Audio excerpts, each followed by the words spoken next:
Hey guys, my name is Amanda Joy Anderson and welcome to my channel. Thank you for joining me for episode 5 of Meltdown to Enlightenment. And if you are new, please make sure that you hit the like and subscribe button. That would be awesome. So today's episode, we will be talking about transforming through self-worth and developing boundaries. So I am so excited for you guys to join me for this episode. Transforming self-worth is a combination of life lessons and creating self-awareness. And our personal self-worth may not be apparent to us in the beginning because many times we find ourselves in these relationships with people and we're kind of just tossed back and forth between relationships in the waves of life. And it's not until we start to get older that we start to develop and see these patterns that we may have on why we date this certain type of person or why we experience these types of friends.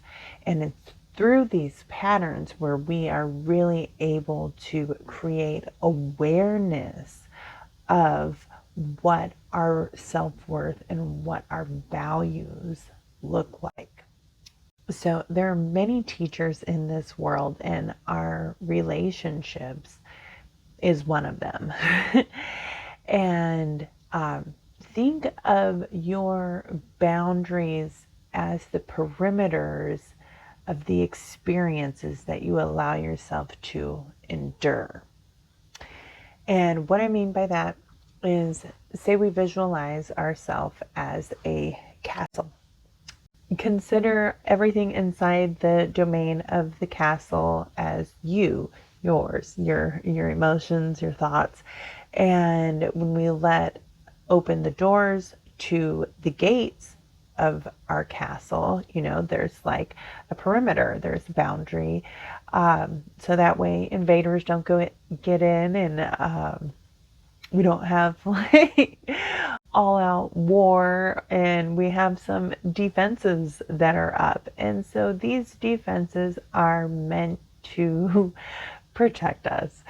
And it is really our way of figuring out who we want in our life and who we don't want in our life. And is this something that I feel is beneficial to my kingdom, so to speak?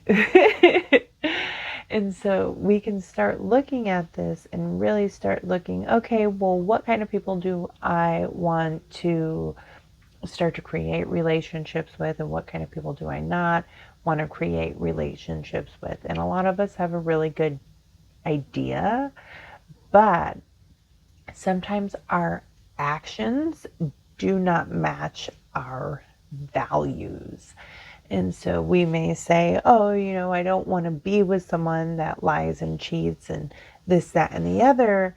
But then we can end up staying in relationships where those types of actions are taking place, and we don't take the action to pull ourselves out of the relationships. Understandable, super difficult to get out of. But this is where we can start to see these kind of dynamics come in. So when we do have someone like that within our kingdom, then we have to start pushing back and start to create a boundary. Now, when we talk about self-worth, we have to understand that this is something that, I mean, you can read about it, that's wonderful. But life will teach you about your self-worth. And that is the best teacher for you to really get a gauge on what your self-worth is. Creating self-worth, developing self-worth is something that does take time, and it's through patterns that we are able to visualize it. Because what we may find is that our own patterns, our own boundaries may be toxic to us. And we may find that what makes us a good partner is also our poison if we do not have assertive boundaries in place. And so, how do we gauge self worth and boundaries? And we really have to start digging deep and really start to get in touch with ourselves. Does this feel good? Does this not feel good? And it's really about reevaluating how people make us feel. So when we experience toxic relationships, understandably, there can be a lot of trauma in there, but there is also a ton of wisdom. And that wisdom comes from being able to really visualize, and it's something that becomes very apparent how you do not want to be treated.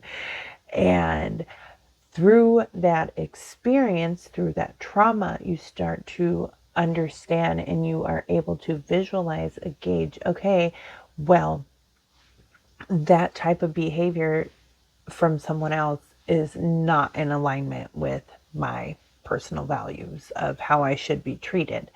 And so this allows you to develop this internal security system, which is setting you up so that you don't re-experience the same experiences. Now, some of us can experience toxic relationships and then continue to experience more toxic relationships. Know that there is a great deal of wisdom in them, and it's trying to teach you about yourself. So, how did I discover all this?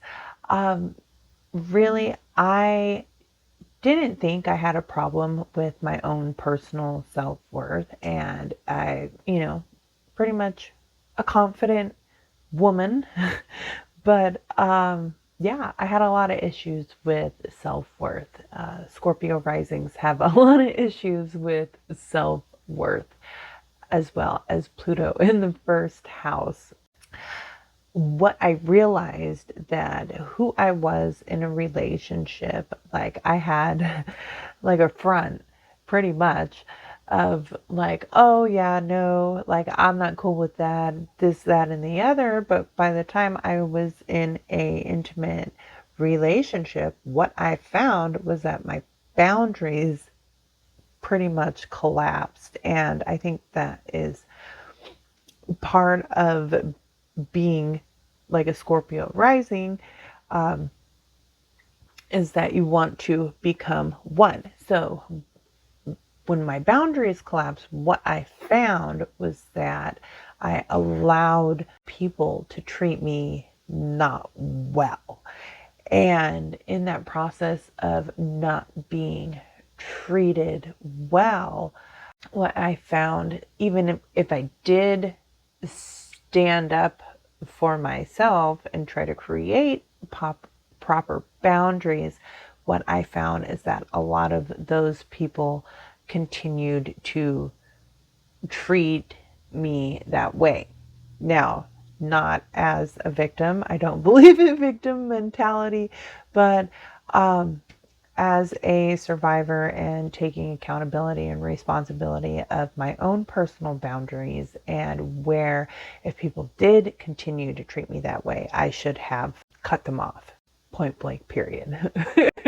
So developing your self-worth and your boundaries is this battleground arena, and it's only when you participate in the battleground where you actually find out to where you stand. And when you figure out where you stand, this is where you get the chance to make adjustments to your own behaviors. And this is kind of like, it's like taking relationships from a two-dimensional version and pulling it up into 3D for those in the spiritual community that like to look at it from 3D to 5D. You can look at it that way. Um, but it's taking relationships instead of just this life experience that I go through and then really amplifying it and get to see your own personal behavior and how you behave in relationships, and taking accountability for your own boundaries and for who you are. Because when you don't have proper boundaries in your relationships, what happens is all these unhealthy patterns start to emerge. So it could be resentment, it could be aggressiveness, it could be passive aggressiveness. And what we start to notice is that when we don't develop healthy boundaries, that we start to express ourselves in unhealthy ways. It could depend based on the type of relationship it is. So you may have no problem saying no to a stranger, no, thank you, sir. But moving further on, if you are trying to set a boundary with a family member or a client or a intimate relationship, what you may find is that because of the emotional attachment, you may not want to hurt that person's feelings. You may not want to lose that client. You may not want to have the discussion with a family member or a friend because of fear of how that person is going to react to you standing up for yourself. Now, I can understand. But let's talk about the scenario that plays out when you don't. So what if a partner's like, oh, I want to go do this thing, and you really don't want to go do that thing. And so you don't say anything, so then you have anxiety for 3 weeks before the event takes place about the event. And then when you get to the event, it's like everything that could possibly go wrong. It's like you woke up crabby that day because you knew that event was taking place and you didn't want to go. And now you're there at the event and you're wishing that you would have stayed home. And then you get resentful and your partner's like, I don't understand why you're making such a big deal. Well, because I should have said no at the beginning. And that's the truth. When we are able to find our voice to be able to express ourselves openly in our relationships, that allows you to become more authentic as a person and more true to who you are. And you don't have to experience as much anxiety for certain things because you are grounded in who you are. So if your partner was like, hey, do you want to go to this? You could have been like, hey, you know what, honey? I think that's something that you would really enjoy, but I just wouldn't. And that's okay that we like different things, and you go ahead and have fun. But you also can't get resentful if they go anyways without you. So like you have to pay attention to where your behavior is and where your emotion is. But then you don't go, and then you can create a special time for yourself for something that you do really want to do, for something that you do really want to enjoy. So having to experience other people's reactions when you create boundaries, it is going to happen, and it comes with the territory. And and this is where you really get to learn who people are. Because when you're like, hey, I don't want to do this, or no, thank you, that doesn't sound like a great time to me, or I will not be joining that event, you can see how people react. And some people may be taken back, like, oh, okay. And some people may become passive aggressive. Some people may become aggressive.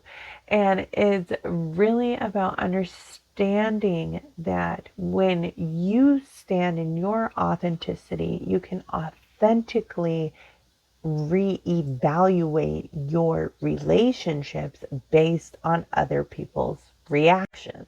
If someone makes you feel guilty because you don't want to do something, well, maybe they have maybe some narcissism in there, but you're really able to reevaluate and really see what other people's reactions are and how these people really are in your life. And then you start to become an active player in your own relationships, not like play is gonna play, but like in an RPG in a way, like you become an active character in your own life instead of just letting life happen to you and the relationships around you just happen to you. But through becoming more authentic, the people around you, when they are able to be more empathetic to how you're feeling and understand really where you are and where your boundaries are, what you find is that you're able to become more vulnerable in those relationships. And because you are more authentic, you don't have to be so guarded because you've already reevaluated that what this relationship is safe. It makes you feel safe. It makes you be able to be more vulnerable because you're accepted for your own authenticity. And when we look at relationships in terms of health versus social and environmental dynamics, we start to evaluate our relationships differently. We start to look at our relationships differently.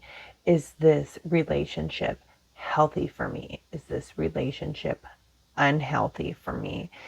And me being authentic and saying that this isn't anything that I want to participate in, or this isn't, I don't feel that I should be talked to or treated this way. And looking at other people's reactions, are they coming at you in an empathetic way, saying, oh my God, I'm sorry, I can't believe I treated you this way. Like, my apologies. I will watch that behavior and my actions will match the changes that I say that I'm going to make. Or is it then your fault that you feel that way? And really looking at the different reactions that people have and being able to kind of pull it apart and say, oh, well, okay, is this something that I feel is healthy for me? Is this a healthy relationship for me? We can put down food that's unhealthy and say, oh, okay, well, I don't really want to eat that. I'd rather try to choose something else that's healthier. And understanding that we can do the same with our relationships, and looking at our own relationships helps us build our own personal health with boundaries. So we can build healthier boundaries with not only ourselves, but we can build healthy boundaries with other people. And looking at our relationships in terms of health rather than just these people that we wound up with in life, we can really start to be an active player in our life and understand that we don't have to participate in these relationships and we can choose new ones, and we can move into a more authentic self.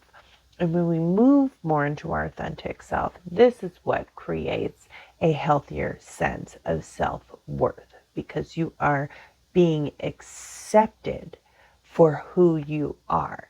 And until you start to accept who you are, it can be very hard to have healthy relationships, because if you are continually collapsing your own personal boundaries for the harmony of other people, all of that comes back to you, and you start to manifest these unhealthy behaviors. And really, it is self detrimental, because the world deserves to experience you in your greatness in life.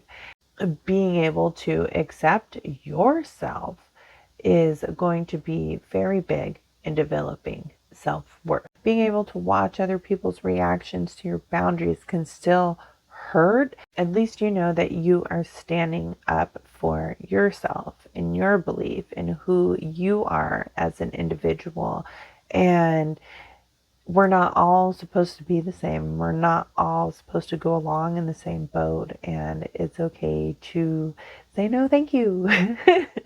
And it's okay to say, I'm not comfortable with that, or I don't like the way you're talking to me. And allowing yourself to really be authentic in your relationships allows you to expand as an individual and become more comfortable with who you are, so you don't base who you are based on other people. And that's a very big life lesson to learn. And I think women in general have to learn that life lesson. And not to say that men don't, I'm sure men do, but I think especially for women, because women are being taught to be something else. Be this, be that, get this done, get that done, buy this, get this. So being a woman, accepting who you are is going to be very key in developing your own personal self-worth.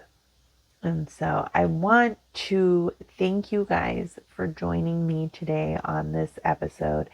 And I hope you enjoyed it. And there are many levels to self-worth. And this one, we are just talking about boundaries and developing our own personal boundaries with others.